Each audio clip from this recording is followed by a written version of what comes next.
500 000 nouveaux cas de cancer dans le monde sont liés au surpoids et à l'obésité.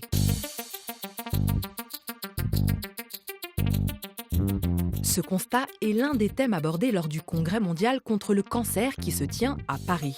Les cancers associés au surpoids et à l'obésité sont 4 fois plus importants dans les pays développés, avec 393 000 nouveaux cas chaque année, contre 88 000 nouveaux cas dans les pays moins développés.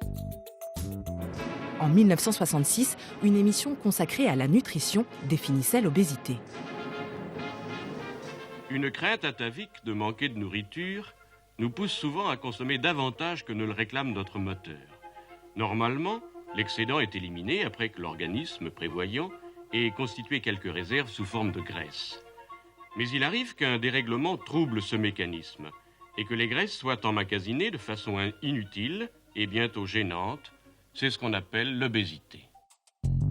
En France, le nombre d'adultes atteints d'obésité a plus que doublé en 30 ans.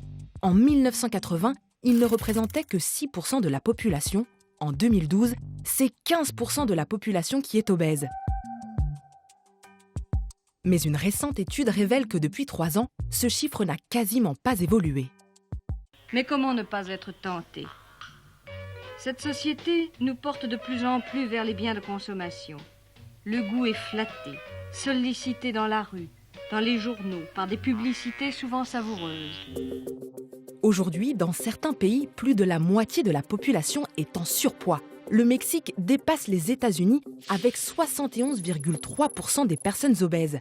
Plusieurs pays européens sont aussi dans le classement et même le moins peuplé d'entre eux, le Luxembourg. Il compte près de 60% de personnes en surpoids ou obèses. Pour Anne-Sophie, l'électrochoc a été la lecture d'un article sur le surpoids et le cancer. On prend peur quand on voit des chiffres. Mon indice de masse corporelle était supérieur à 40 et j'ai multiplié mes chances par 62% en plus d'avoir un cancer. Plusieurs études révèlent que les femmes obèses sont plus touchées par le cancer que les hommes. L'excès de poids est responsable de 345 000 nouveaux cas contre 136 000 nouveaux cas chez les hommes.